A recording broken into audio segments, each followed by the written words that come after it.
comes at you, doesn't seem to be living until he bites you. And those black eyes roll over white, and then you hear that terrible high-pitched screaming. The ocean turns red, and in spite of all the pounding and the hollering, they all come in, they rip you to pieces.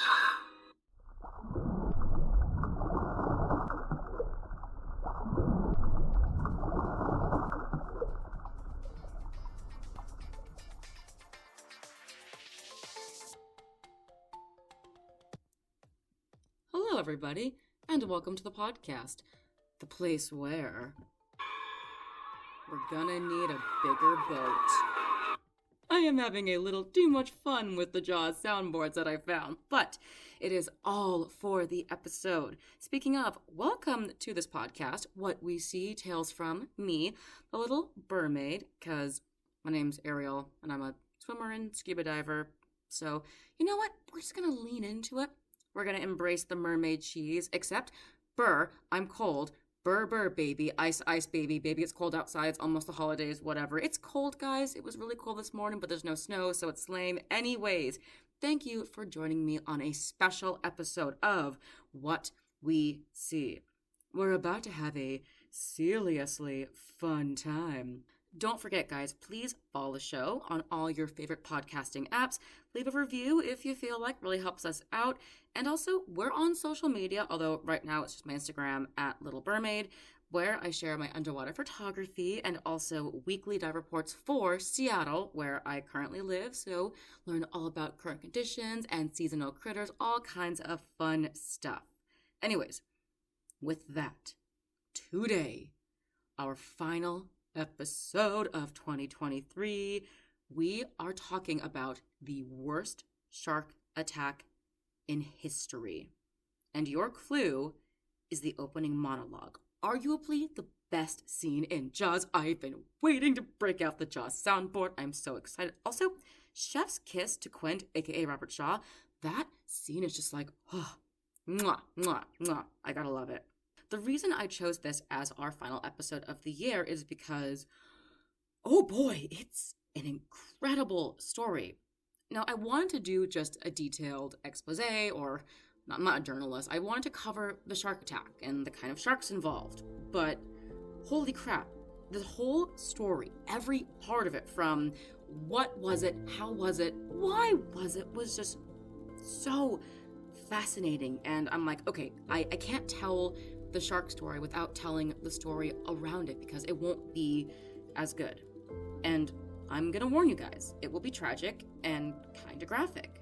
And there will also be mass levels of incompetence that are like, whoopsie daisicles, and also hopeful, the human spirit and forgiveness and truth and power to be revealed and all that kind of stuff. It's an amazing story, just in general. And I am so excited to share with you guys.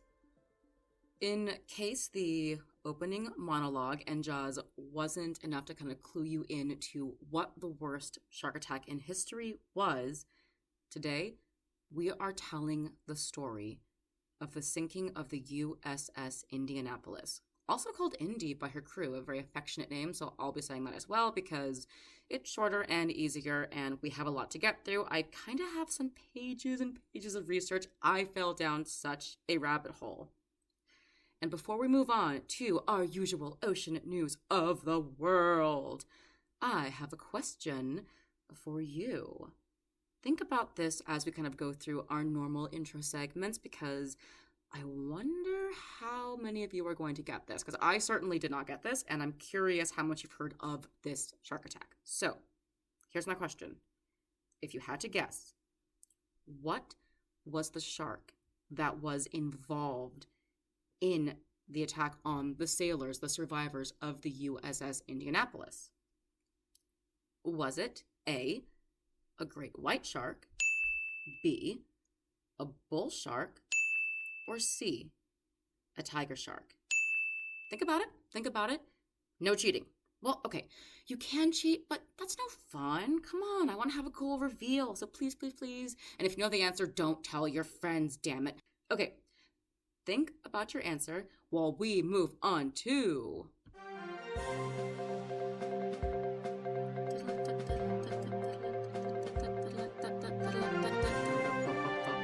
catchy. Okay.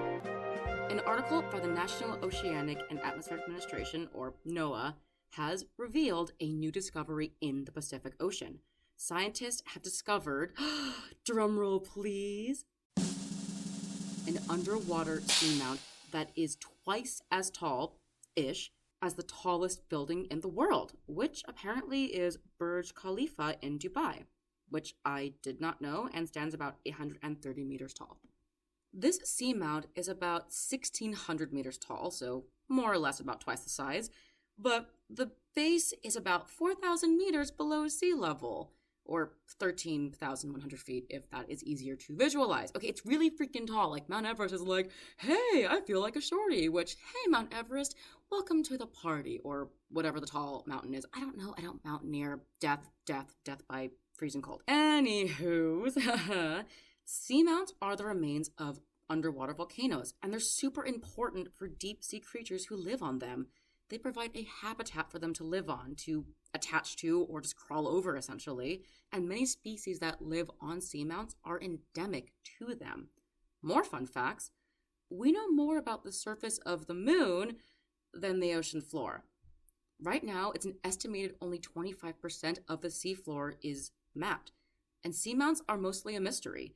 Like, 1/10% have been explored kind of mystery. So instead of dredging our seafloors, how about we throw those nets and stuff right into the bin, and instead we study them? I mean, it's not like we use the ocean for internet, transportation, controlling our atmospheres, our entire way of life or anything. Speaking of entire way of life, let's chat diving here in Seattle, Washington, in a segment I like to call... Can you see? At time of recording, which is the 13th, oh sweet, happy December 13th, we have just kind of begun recovering from a major rainstorm. Yay, Seattle! Yay, floods! Hooray! Untreated sewage overflow due to the floods. Oh, boy. Yeah, there's certain sites you don't dive here when there's huge amounts of rain, and, it was more than just Mukilteo this time. It was Mukilteo and Des Moines had huge overflows of sewage. Oh, boy. Also, conditions around here get a little bit hazy afterwards because of, like, the sewage and, like, the extra wash going into the ocean. We get algae blooms, especially around the more urban areas. On Whidbey and stuff, it's a bit more protected, so it's a bit nicer, but still kind of hazy. Fingers crossed it settles soon, you guys. Especially for critters who kind of lost their home since habitat was disturbed during these, events, including my favorite baby wolf eel at Junkyard. His little hole is now filled in with sand, and I am quite bummed out. But there is still a wolf eel at the Tire Reef. Also, if we're gonna, move on to critters... What can you see? Critters galore. Grunts, war bonnets, painted greenlings on eggs. Also, stubby squids are back. I have not seen them at Junkyard, funny enough. I have seen them, though, at 3 Tree. My buddy's like, man, I really hope we see a stubby squid. And I said, why don't you hold my beer? Yeah, but I'm not drunk enough to go on the boat. Yes, you are. Yeah, we found 10 or so. It was pretty great. I can never find too many, though, so please send me more stubby squids. Thank you. I love them. Also, we are smack dab mid-season 4. Lump suckers. I love my little lumpies. Honestly, guys, I've had better luck at 3 Tree this year than Lumpy Land in Redondo. You know what? That's okay. I'm fine to move. Also, it's a shorter drive home on a weeknight for me, so, I'm good. I'm good. They are still at Redondo, don't get me wrong. They're just 30 at 3 Tree and 10 at Redondo, so, half dozen in one hand, shark in the other. Also, funny enough, I am still seeing hooded nudibranchs. We didn't get a big bloom like last year, but I will come across them in the eelgrass, 1 or 2, see them swimming along. It's pretty awesome.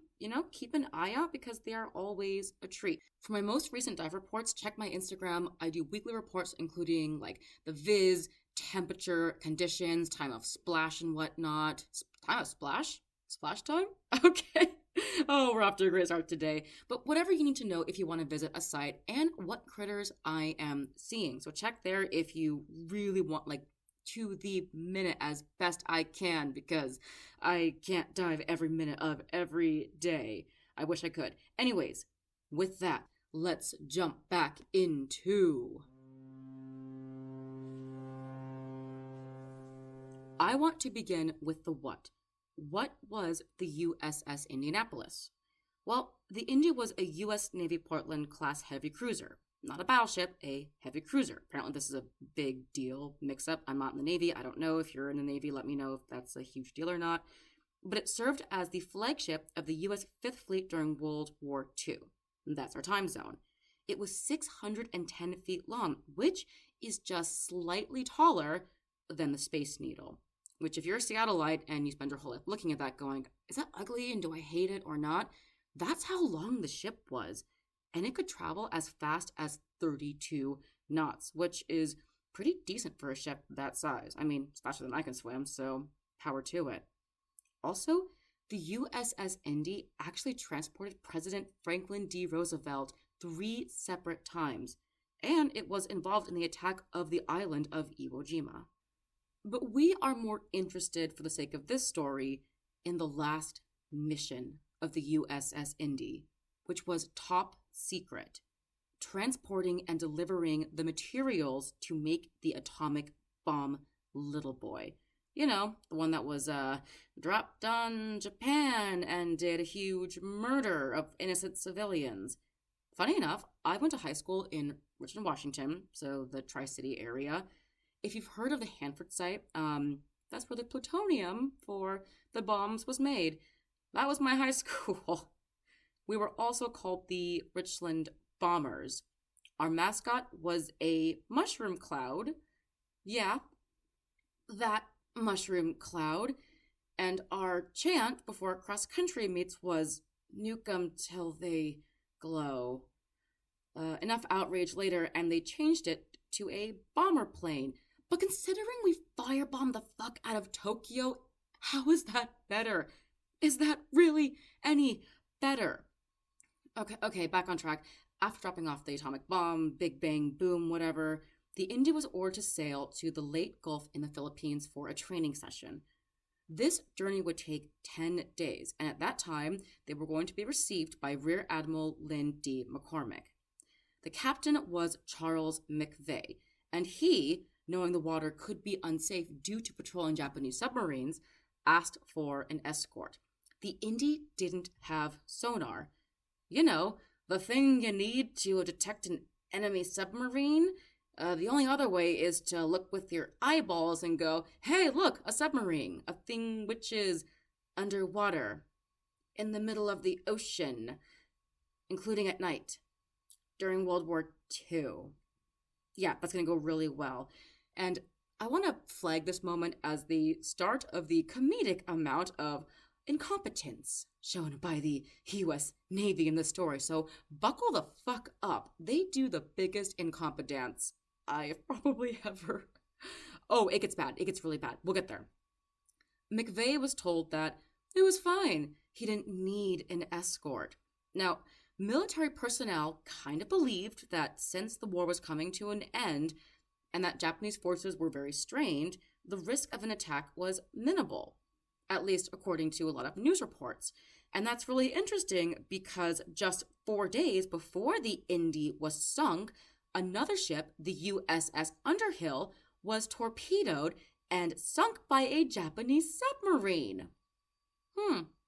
Also, military codebreakers knew that Japanese submarines were operating in the waters between Okinawa and the Philippines. In fact, they knew Japanese sub I-58 was traveling essentially the same route as the Indy. However, no one told Captain McVeigh any of this. Why? Reasons, I guess. What was he told, you might ask? That it was fine, and also an escort wasn't available. You're probably raising your hand going, wait, Ariel, but was an escort available? Yeah, it was. But as I said, as far as Captain McVeigh was informed, it was completely safe to go alone. And with that, the USS Indy set sail for the Philippines on July 26, 1948. Let's go back. We mentioned a Japanese submarine. was literally on the same path as the Indy, which was sub I-58. This is the sub that will sink the USS Indy.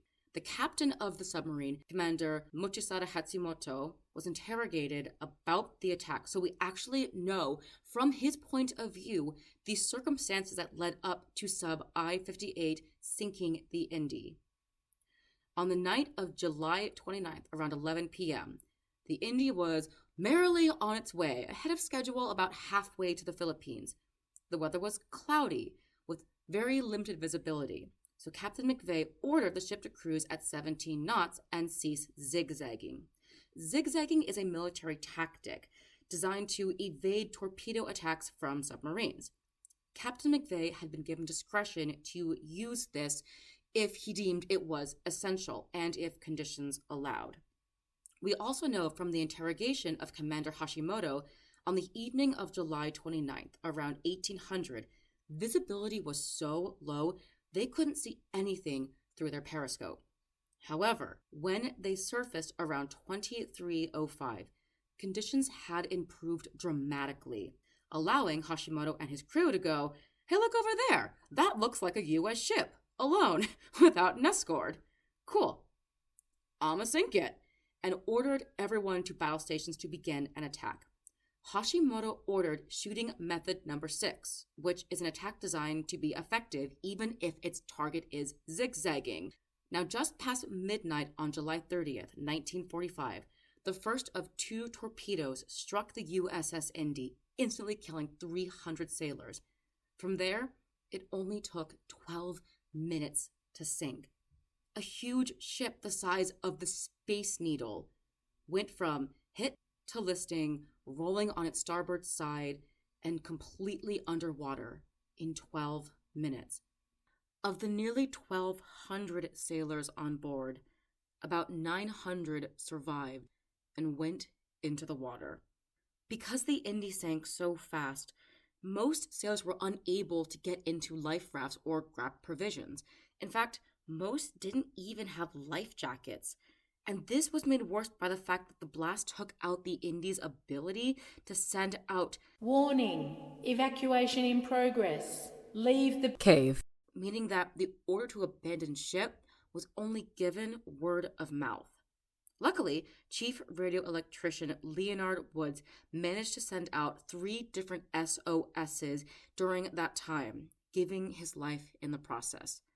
If nothing else, remember, Leo Woods is the MVP of this story.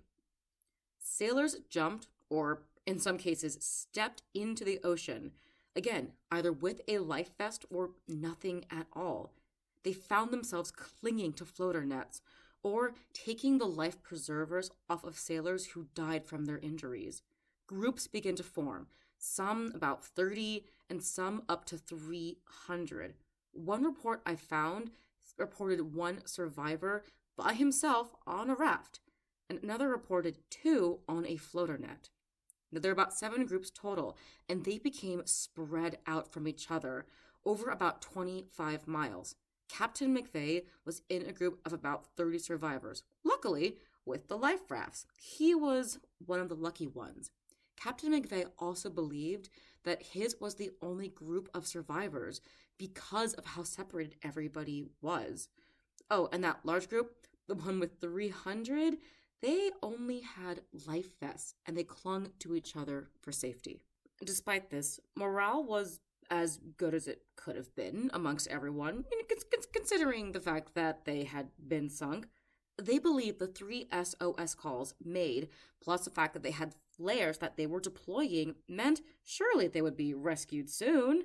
And besides, the Indy was expected in the Philippines in a few days. I mean, someone is going to notice when the ship fails to show up and come to their rescue, right?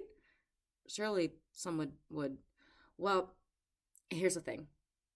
Spoiler alert, because this is not the most important part of the story, but it was only by accident. It was literally an accident. The survivors of the Indy were found 4 days later on August 2nd, 1945. A pilot who stopped and landed on the water to make repairs noticed an oil slick and thought, I wonder what that may be, that thing that is, and followed it to a group of survivors. The military had no idea the Indy had been sunk. But how could that be, you're asking? How do you lose an entire ship, one that is expected at its destination, especially one that sent out 3 SOS signals before it finally sunk?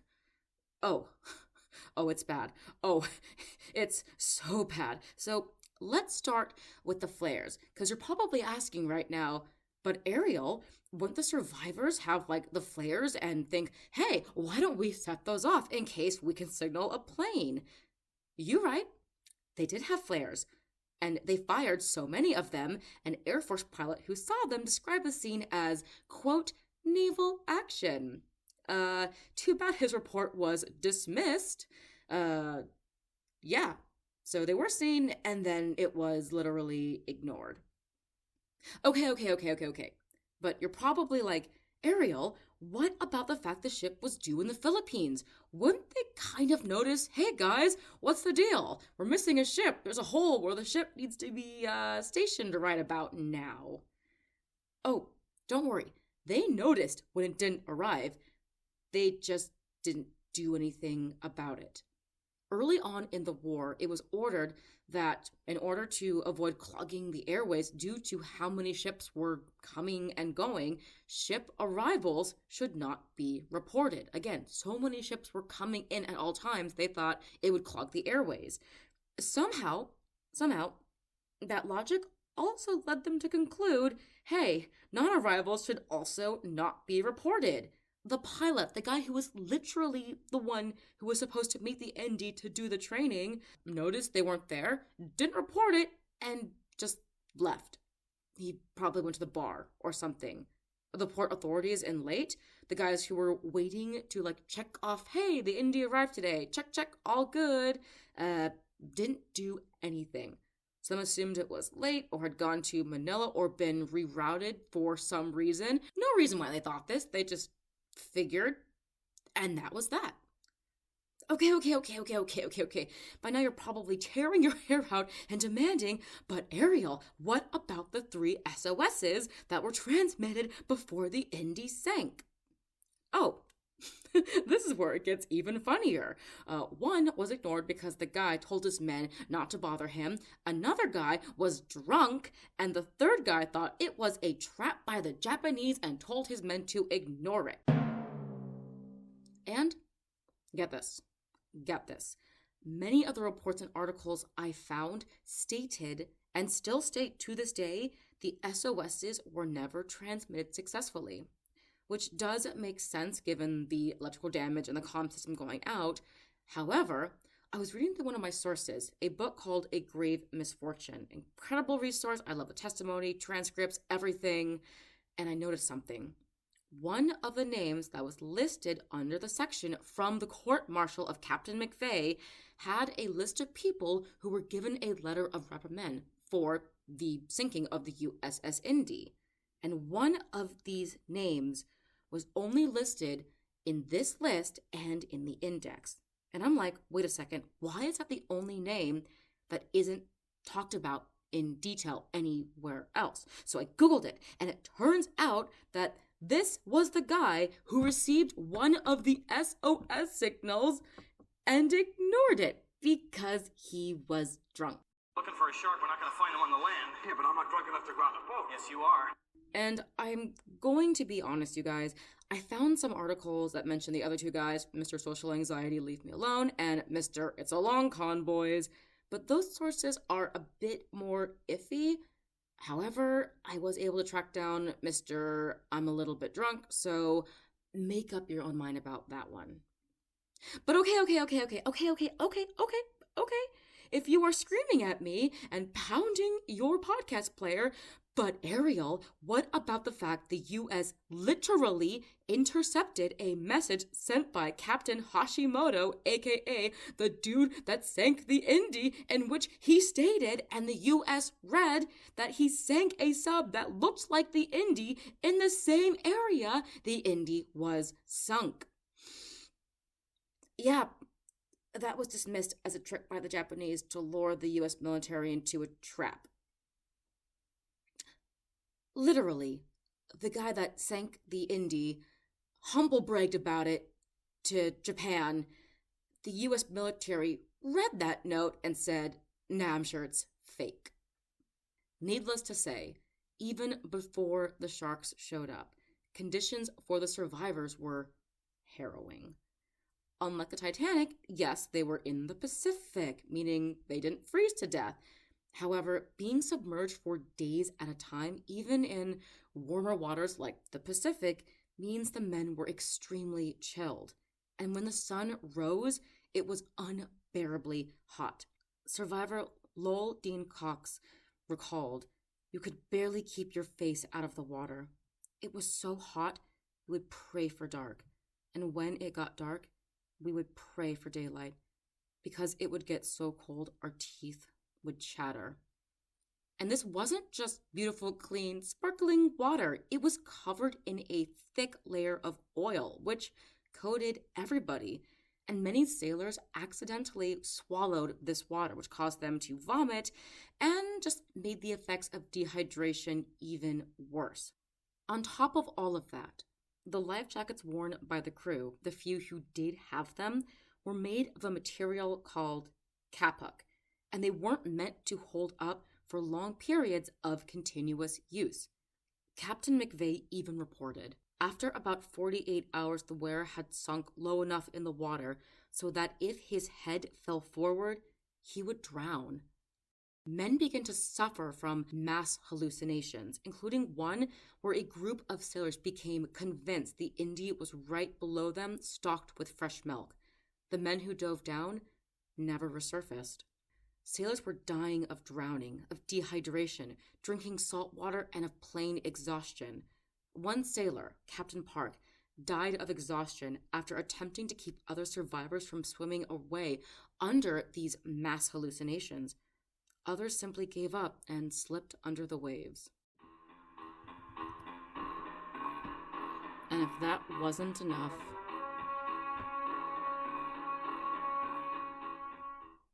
that's when the sharks came. Wait, hold on a second. Let's be clear. The sharks were already there. The survivors could see them swarming below them. I mean, some reports literally say they would look down and see hundreds through the beautiful clear water. Although, I'm guessing this is after the oil cleared, but it's all good. The ocean is the sharks' home. They were already there, so let's not blame them or try and seek vengeance, because this species especially is critically endangered and a key part of the ecosystem. You are more likely to be bitten by a fellow human, your crazy Uncle Joe Mabob, than a shark, while millions of sharks are murdered annually by humans. Also, let's be real, let's honesty here. If some chucklefuck came into my house wearing a Speedo with a giant camera and flashing strobes, my first reaction might be to bite him too. Okay, we cool? We as water-loving creatures should be clear-eyed that when we go into the water, we are entering a shark's habitat and should take care and be respectful. Okay, now with that out of the way, let's talk about things that we can do as water-loving creatures to avoid shark detection. What kind of things attract sharks? Things like loud, irregular noises, blood, and excessive splashing or thrashing. All things that kinda sort of happened when the Indy sank. Oh, we see where this is going. Oh, yeah, not going well. Now, let's back up a bit. Before we get into the feeding frenzy, let's go back to the question, what shark species is suspected to be involved? Did you answer a great white, a bull shark, or tiger shark? Ha! I tricked you. It's actually D, the oceanic white tip. Also, maybe a tiger shark was involved, but scientists suspect that mainly it was oceanic white tips.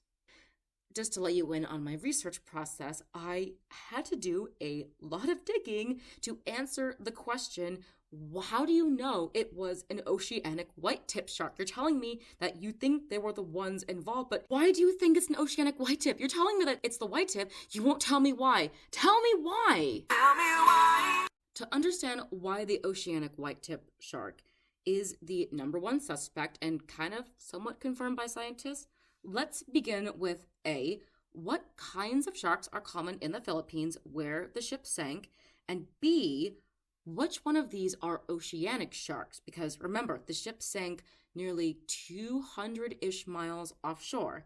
This is important because we can right off the bat say sharks like lemon sharks, gray sharks, and even bull sharks are not on the list anymore. Yes, even bull sharks. Bull sharks prefer shallower coastal water. So even though they are aggressive, they likely were not the culprits here. And that leaves shark species like makos, great white, hammerheads, blue, silky tiger, and our oceanic white tips. However, species like makos, blues, silkies, and even hammerheads tend to be a little more on the shy side. Great whites, although they can be seen in the Philippines, are actually pretty rare. And tiger sharks are thought to be a mostly coastal species. They can travel deeper depths to go between islands in the Philippines. However, this isn't as likely.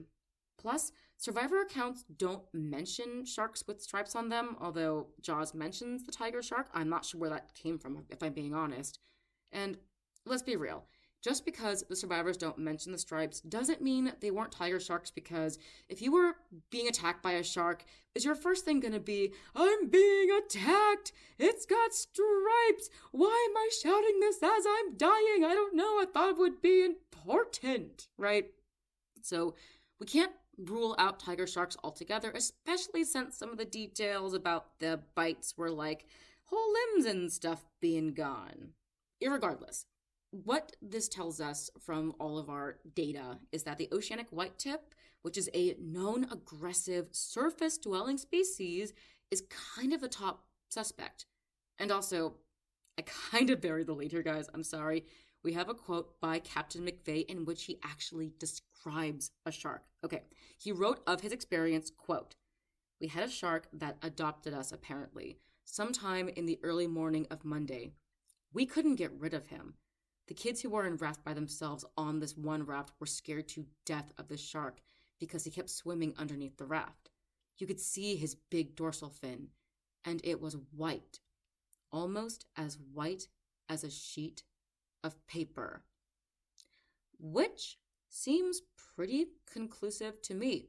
Case closed, detective. Detective BRRmaid is on the case. Ha ha ha.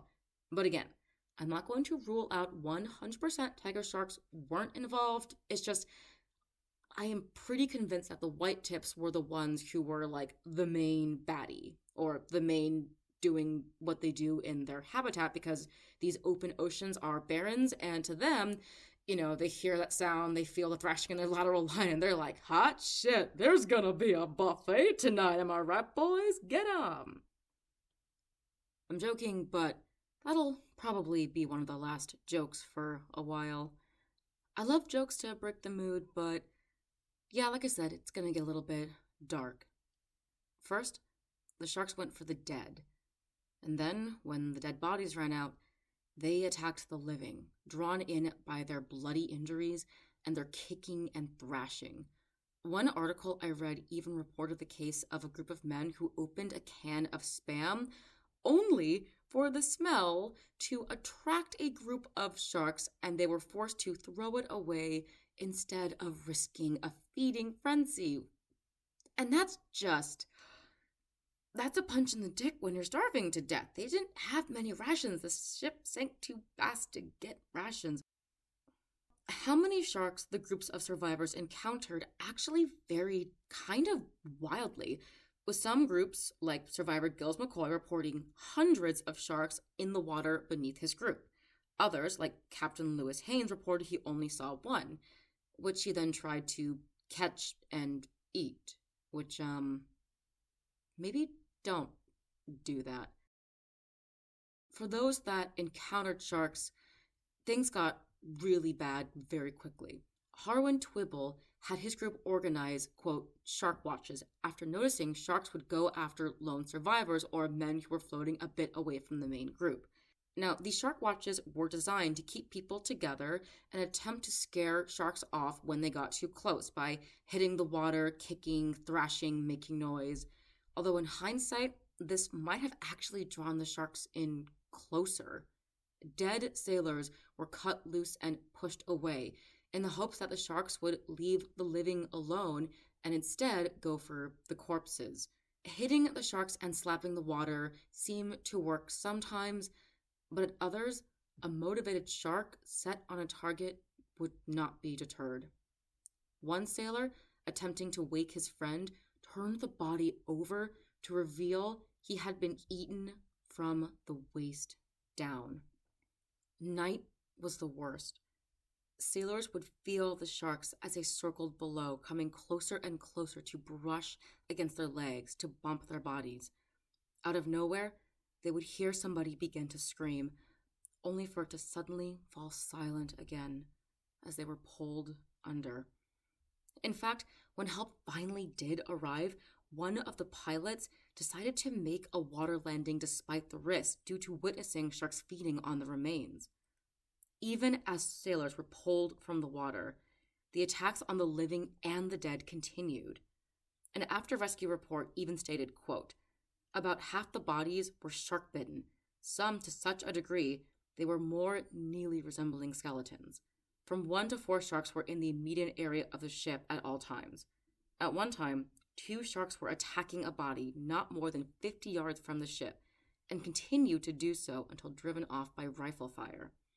Overall, of the 900 men who went into the water, only 316 survived.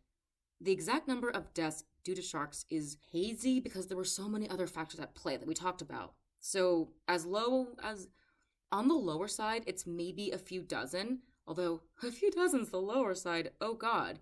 And the higher estimates are more like, 150 give or take. But it's the details of these attacks, the survivor accounts, just the ravaged conditions of the bodies is what makes this incident the worst shark attack in human history. So that was heavy, guys, but good news, we can end on a high note. Although, man, this is going to get darker before it gets lighter again, but I promise, stick with me because it's worth it. It's going to end on a really beautiful note. Captain McVeigh survived the sinking. Woo! Yeah, that's our boy. Go Captain. Remember, he wanted an escort. He was like, yo, this is going to be dangerous. And they were like, nah, bro, it's fine. And then he was right. Like, fuck around and find out. But when he survived, he was court-martialed over his role in the sinking. The U.S. Navy claimed that because he failed to zigzag, he was to blame, despite evidence to the contrary. Like, the fact they flew in Captain Mochisaru Hachimomo to testify about the sinking. Yeah, they flew in the guy who sank the Indy to testify in the case against Captain McVeigh. And Captain Hashimoto even said that, even if you had been zigzagging, it would not have made a difference. Literally, the Japanese captain who sank the Indy testified in the defense of the captain of the guy whose ship he sank. Yeah. Sometimes truth is funner than fiction, let's be real. Also, it was later found that, combined with the fact that Hashimoto used a 6-shot torpedo method that would have been effective despite zigzagging, when they finally uncovered the wreck of the Indy years later, it was proven without a doubt that zigzagging would not have been effective. More evidence that Captain McVeigh was not really to blame. It was going to sink no matter what. Regardless, McVeigh was convicted, and the embarrassment of the trial and the anger that was directed at him by the families of sailors who had died, it was too much, and in 1968, he took his own life. That was the darker part. Here's the hopeful part. Captain Hashimoto, again, the captain of the Japanese sub who sunk the Indy, was horrified at what he'd done. After the war, he retired and became a Shinto priest. In 1990, he traveled to Pearl Harbor, where he met with survivors of the USS Indy, where through a translator, he begged for their forgiveness and apologized, saying, quote, I came here to pray with you for your shipmates whose death I had caused. The survivors forgave him. Even years later, after he had passed away, his granddaughter traveled again to Pearl Harbor to meet with survivors, where they embraced her, and together they joined forces in their journey to exonerate Captain McVeigh. Finally, in 2010, Captain McVeigh was finally exonerated. Years past his death, but you know what? Rather late than never. And with that, we come to the end of our story. Like I said, it's more than a shark attack tale. I know that you guys probably were here for the blood and the guts, and I hope that the survivor accounts delivered. And if you want more of the nitty-gritty details, I link all my notes in the show notes, including my Instagram and whatnot. And some of these books are, ooh, man, it's it's a lot. So if you want more, I recommend going there. It's absolutely incredible. I hope you look into my resources and do your own research on the sinking, because there is so much detail I didn't cover. I know you're thinking, wait, this is like almost an hour episode, which is a lot for me. My voice is tired, but I put as much in as I felt was necessary. There's so much that I left out. So if you want, again, I link all my sources in the show notes. Please do your own research, because it's a story that is really, I don't want to say underrated, but one that I feel like isn't told as much as it should be, considering just how many emotions there are in it. Again, it's a shark attack, but there's also so much hope and this crusade for justice and forgiveness. I think at the end of the day, it just left me with this feeling of, wow, you know, humans can survive a lot of pretty awful things, can do a lot of awful things, but come together and still be kind to each other, which is, I think, a great message to end the year with. And with that, we are going to end our last episode of 2023, guys. Next time you'll hear my voice, it'll be the new year. I hope you're listening over Christmas break or holiday, Hanukkah, whatever you celebrate. I don't personally celebrate much, but I do love days off to sleep and scuba dive. I hope you'll subscribe to the show, tell your friend or two, because I do a lot of work on these podcasts in my spare time, and anything you can do, sharing, subscribing, I don't know, maybe buy me an air tank or a cup of coffee or something. It helps. It helps more than you know. If you want to send me ideas for shows, I love hearing from you guys. Find me on Instagram at BRRmaid, also weekly dive reports. I love diving most of all, so find my current critter updates and viz conditions. And until then, You're gonna need a bigger boat.